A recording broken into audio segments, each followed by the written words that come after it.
Let's begin now.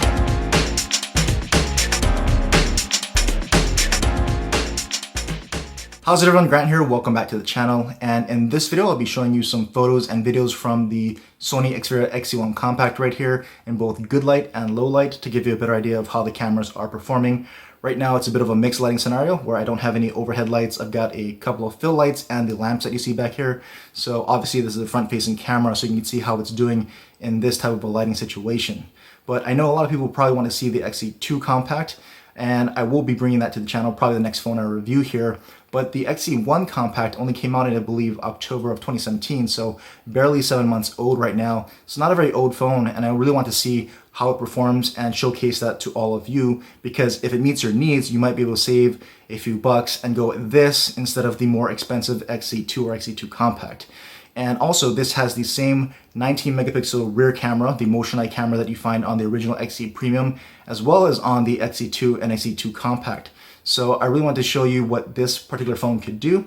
And it does have one particular feature that the XZ2 and XZ2 compact don't have, which is a wide angle front camera. So you can shoot photos and videos with the wide angle feature here on the front facing camera on the XZ1 compact. And so you can't toggle between the modes when you're actually shooting a video. So you have to stop the video, then turn on the wide angle like I just did. But as you can see here, you do have a lot more field of view. You can fit a lot more in the picture. So if you want to take some group selfies with friends or family, you want to take some front facing videos with all of them, this is going to be a really good option for that. There is some fishbowl distortion that I can see going around the edges, but nothing too bad, and it doesn't distract from what it's trying to do, which is to fit more into the picture without compromising too much of the middle of the video or the picture here. So, but you be the judge of that and let me know what you think about that. And I think I've probably gone on long enough here for this particular segment, so let's just get on to the rest of the photos and videos, and you let me know what you think about it. And here's some footage from the front-facing camera here at 1080p, 30 frames per second. That's its max resolution here. I just wanted to give you some footage outside in some pretty sunny conditions so you can see what that looks like. And in the viewfinder, it's actually looking pretty good to me. And I'll even do some walking so you can kind of judge the stabilization here of the front-facing camera. So again, this is all just handheld, so it should give you a good idea of how well the front-facing camera can stabilize if you're just walking around and just shooting freehand like this. So let me know what you think about this footage here.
Hey everyone, here's some 1080p 30 frames per second rear facing camera footage, and off the bat I noticed that just like the XZ Premium, the sky back there is kind of washed out, but if I pan up there you can see the exposure adjusts properly, so just something to note there.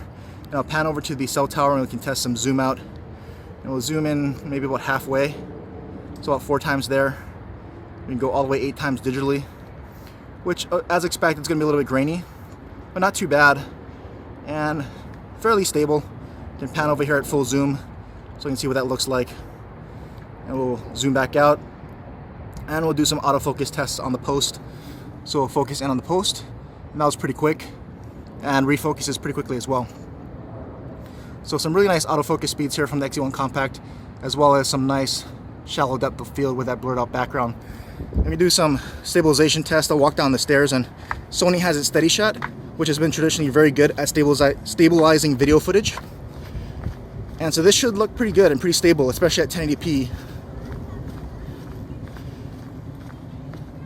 And I'll pan around the park one last time. You can see there the sky's kind of washed out and exposure adjusts now, so.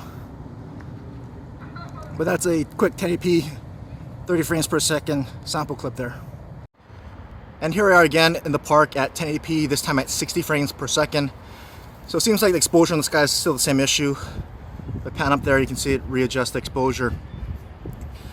And I'll go ahead and pan over to the cell tower and we'll test the zoom here at 60 frames per second.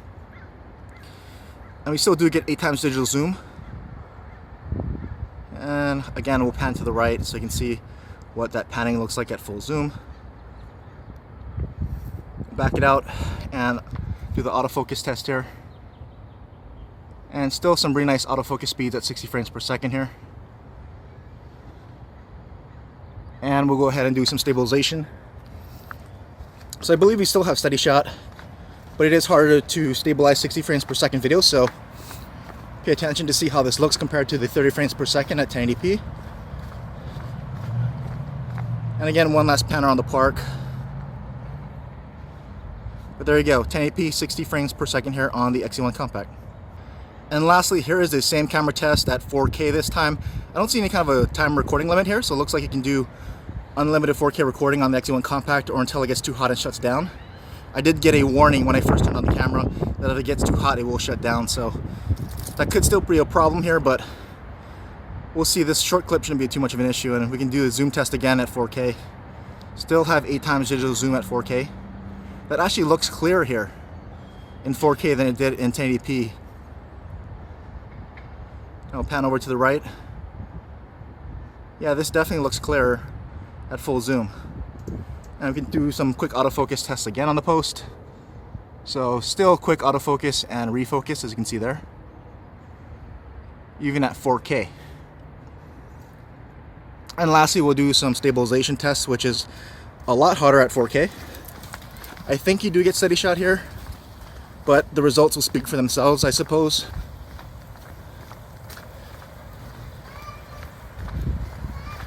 And one last pan around the park, again at 4K.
Hey everyone, so here's some low light footage from the rear facing camera at 1080p 30 frames per second here, and at least in the viewfinder this is looking pretty accurate. You can see some light flares or lens flare there from the lights, but overall, as I'm panning around, this is kind of how it's looking. The lights here do have this kind of yellow orangish tint to it, so that's not the camera. That's pretty much how it's looking, providing that that's the way it looks like when it comes off the phone.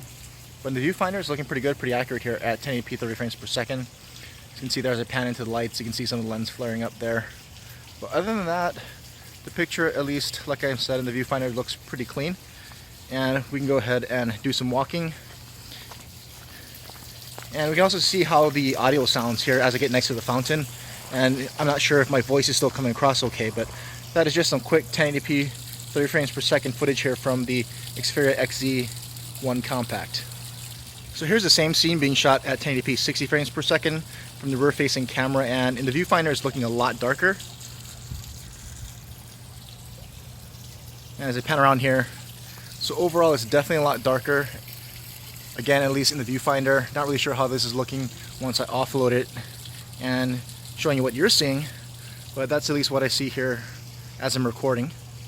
You can see there the lens flares aren't as bad here at 60 frames per second, probably because there's not as much light, but I can do a little bit of walking around.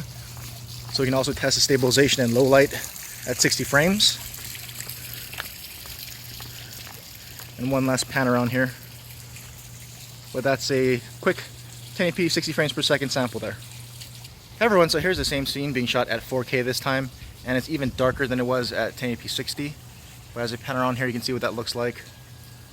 So a lot darker than it was at 1080p 30, and I think even darker than it was at 1080p 60.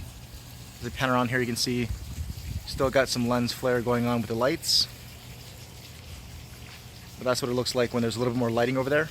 It still looks very dark, and it's much darker than it looks here in person, but it does still have that yellowish orange tint.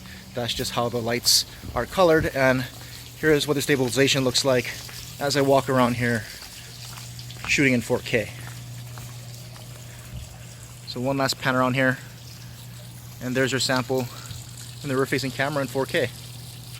So here's a sample clip from the front facing camera in low light, and this is looking a lot darker than it actually looks here in person.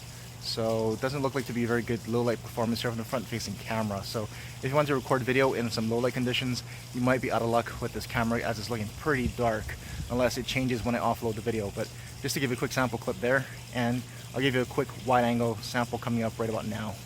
And so here's that wide angle sample.